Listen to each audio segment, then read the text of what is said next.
जय जगन्नाथ। आज मैं आप लोगों के सामने जगन्नाथ जन्म लीला का एक छोटा सा कहानी प्रस्तुत कर रहा हूँ। अगर अच्छा लगे तो फॉलो करना और लाइक करना, सब्सक्राइब करना। महाभारत युद्ध के बाद गांधारी ने श्री कृष्ण को शाप दिया कि 36 वर्षों में उनका यदुवंश आपसी संघर्ष में नष्ट हो जाएगा और द्वारका समुद्र में डूब जाएगी। समय बीता और शाप सत्य हुआ।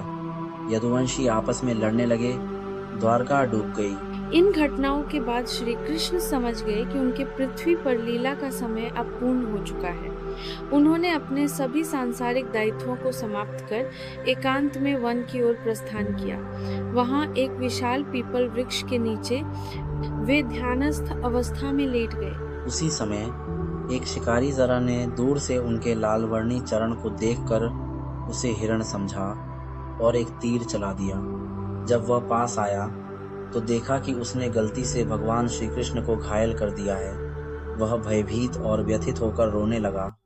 श्री कृष्ण ने शांत भाव से उससे कहा, जरा, यह तुम्हारा अपराध नहीं है। त्रेता युग में जब मैं श्री राम था तब मैंने बाली का वध गुप्त रूप से किया था। आज उसी कर्म का फल मुझे मिल रहा है। तुम केवल उस लीला के निमित्त बने हो, दोषी नहीं हो।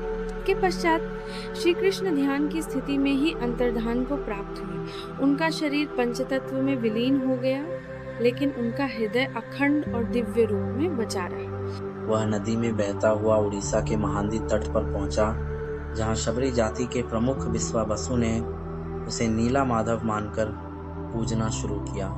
उधर अवंती के राजा इंद्रद्युम्न भगवान विष्णु के दर्शन के लिए व्याकुल थे। उन्होंने ब्राह्मण विद्यापति को नीला माधव की खोज में भेजा।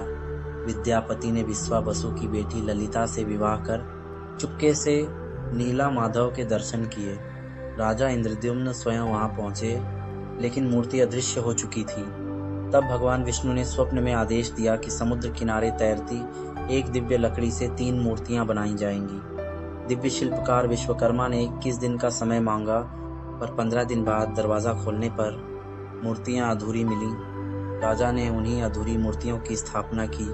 आज भी पुरी के जगन्नाथ मंदिर में भगवान जगन्नाथ, बलराम और सुभद्रा की वही अधूरी मूर्तियां पूजी जाती हैं, जिनमें श्री कृष्ण का जीवित हृदय निवास करता है।